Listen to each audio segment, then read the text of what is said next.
Hello my dear friends, today నేను chicken curry చేస్తున్నాను. కొబ్బరి పాలు వేసి చాలా టేస్టీగా ఉంటుంది. ఫస్ట్ నేను పసుపు ఉప్పు వేసి క్లీన్ చేసి పెట్టుకున్నాను. దీన్ని ఒక కప్లో వేసుకుందాము. ఒక కడాయిలో వేసేసుకొని లెమన్ హాఫ్ చాలు. నేను కిలో చికెన్కి హాఫ్ లెమన్ చాలు, సరిపోతుంది నాకు.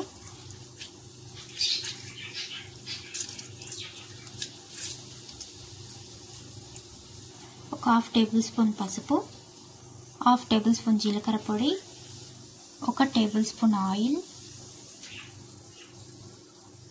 హాఫ్ టేబుల్ స్పూన్ ధనియాల పొడి, కొద్దిగా కరివేపాకు, కొత్తిమీర కొద్దిగా, 2 పచ్చిమిర్చి చీలికలు, ఒక ఆనియన్, గుప్పెడు పుదీనా వేసుకుంటే చాలా మంచి ఫ్లేవర్ ఉంటుంది. కొద్దిగా అల్లం వెల్లుల్లి పేస్ట్, ఇదంతా వేసి బాగా మ్యారినేట్ చేసుకోవాలి. చేసుకొని పక్కన పెట్టేసుకొని కర్రీకి నేను పోపు వేస్తాను. చూడండి, చికెన్ని కలిపేసాను. దీన్ని పక్కన పెట్టేసుకుందాము. చికెన్ని పక్కన పెట్టేసుకున్నామా. ఇప్పుడు మిక్సీ జార్లో ఒక 4-5 పచ్చిమిర్చి, కొద్దిగా కరివేపాకు, కొంచెం చిన్న ఆనియన్స్ ఒక 5-6 వేసుకోండి. గ్రేవీ టేస్ట్గా ఉంటుంది. నేను చెప్తుంది ఒక మీడియం సైజ్ ఆనియన్స్, సోంపు ఒక టేబుల్ స్పూను. మిక్సీకి పట్టేసుకున్నాము. బరకగా మిక్స్ చేసుకుందాము. నేను మీకు చెప్పడం మర్చిపోయాను. ఇందులోనే కొద్దిగా మిరియాలు, చెక్క ఒక పలుకు,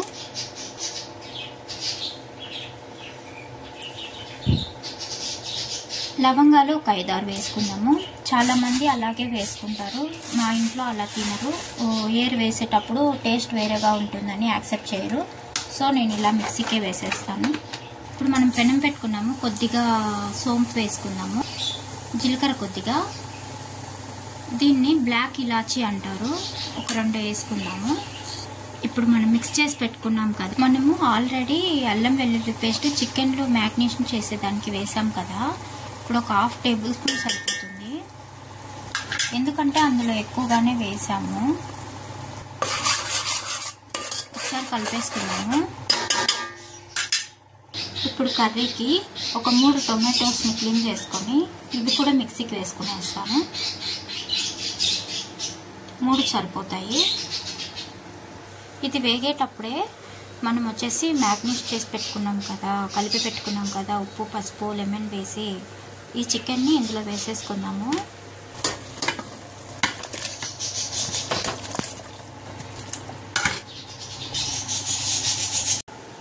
నేను 3 టొమాటోస్ వేసి మిక్స్ చేసి పెట్టుకున్నాను. దీన్ని ఇప్పుడు ఇలాగే చికెన్ ఉడికిన తర్వాత వేస్తారు కాదు, చికెన్ పచ్చిగా వేసినప్పుడు దానిపైన టొమాటోస్ వేస్తే బాగా గ్రేవీ వస్తుంది, బాగా పచ్చివాసన లేకుండా నీట్గా ఉడుకుతుంది. దీనిపైనే వేసేస్తాము. మనకి ఇలా మిక్స్ చేసి వేసుకుంటే గ్రేవీ బాగా వస్తుంది. ఎక్కువ మసాలాలు ఏం అవసరం లేదు. ఈ టైంలోనే మనం ఒక 2 టేబుల్ స్పూన్ చిల్లీ పౌడరు, ఒక టేబుల్ స్పూన్ పైన నేను ధనియా పౌడర్ ఎక్కువ యూజ్ చేస్తాను, ఒక హాఫ్ టేబుల్ స్పూన్ పసుపు, ఒక టేబుల్ స్పూన్ చికెన్ మసాలా, ఒక table spoon garam masala. Must వచ్చేసి జీలకర్ర పౌడర్ ఖచ్చితంగా వేసుకోవాలి. ఒక 1/4 టేబుల్ స్పూన్ సరిపోతుంది. వాటర్ తర్వాత వేసుకుందాము. దీన్ని ఒకసారి కలిపేసుకొని ఇలాగే మూత పెట్టేస్తే చికెన్లో ఉన్న వాటర్తోనే బాగా పైకి ఆయిల్ బాగా వస్తుంది. గ్రేవీ చాలా బాగుంటుంది. వైట్ రైస్లోకి కానీ చపాతీలోకి కానీ ఎందులో అయినా వేసుకోవచ్చు. ఇంకా వచ్చి ఇందులో కాలీఫ్లవర్ వేసి చేసుకుంటారు, ఇంకా బటానీస్, పితికి పప్పు, అనపగింజలు వేసుకుంటారు. ఇలా చాలా వేసుకోవచ్చు. కానీ నేను ఈరోజు ఉత్త చికెన్నే చేసి చూపిస్తున్నాను. నేను వాటర్ ఏం వేయలేదు. మిక్సీ కడిగిన వాటర్ కొంచెం సేపు ఉన్న తర్వాత వేసుకుందాము. ఇది ఇలాగే పెట్టేసుకుందాము. వాటర్ వేయకుండానే చికెన్లో ఉన్న వాటర్తోనే పైన ఆయిల్ వచ్చే వరకు ఉడికించుకోవాలి. నేను చూపిస్తాను. చికెన్ ఉడుకుతుంది కదా, ఈ టైంలోనే మనము చూడండి చికెన్లో ఉన్న వాటర్, మసాలాలో ఉన్న వాటర్తో చికెన్ ఉడుకుతుంది. మనం నీళ్ళు పోయాల్సిన అవసరం లేదు. నీళ్ళు కొద్దిగా పోసుకుందాము. నేను ఇక్కడ మిక్సీ కడిగిన వాటర్ ఇలాగే పెట్టాను. ఇది మళ్ళీ వేసేసుకుంటాను. అదే మిక్సీ జార్లో పిడికెడు కొబ్బరి ముక్కలు వేసుకుంటున్నాను. ఇది పాలు తీసి చికెన్లో వేస్తాను. చాలా టేస్ట్గా ఉంటుంది. రైస్కి కానీ చపాతీలోకి కానీ బాగుంటుంది. ఇప్పుడు ఎలాగో నీళ్ళు పోయాలి కదా, దీన్ని నేను మిక్సీ కడిగి పెట్టుకున్న టొమాటో వాటరే వేసేస్తున్నాను. వేసేసి మిక్సీకి పట్టేస్తాను.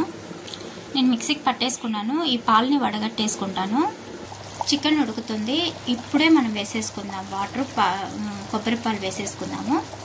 నేను పాలను వడగట్టేసుకుంటున్నాను. పాలు వేసేసుకుంటున్నాను, కొబ్బరి పాలు. దీన్ని ఇంకొకసారి తిప్పుదాము. ఇంకా కొద్దిగా లోపల కొబ్బరి పాలు టేస్ట్గానే ఉంది. కొబ్బరి ఇది వచ్చేసి టేస్ట్ చూస్తే తీగా ఉంటుంది, ఇంకా ఉంది అని అర్థము. ఇంకొకసారి తిప్పుకొని పాలు తీసుకుందాము. నేను ఉప్పు వేయడం మర్చిపోయాను, కొద్దిగానే వేసాను. అందుకని నేను ఇప్పుడు 1 టేబుల్ స్పూన్ ఉప్పు వేసుకుంటున్నాను. చికెన్ కర్రీ అయిపోయింది. చూడండి గ్రేవీ కూడా వస్తుంది. మనం కొబ్బరి పాలతో చేసుకుంటే చాలా బాగా టేస్ట్ వస్తుంది. వైట్ రైస్లో కానీ ఇంకా ముద్ద చేసుకుంటే చాలా బాగుంటుంది. నాకు చాలా ఇష్టం ముద్ద.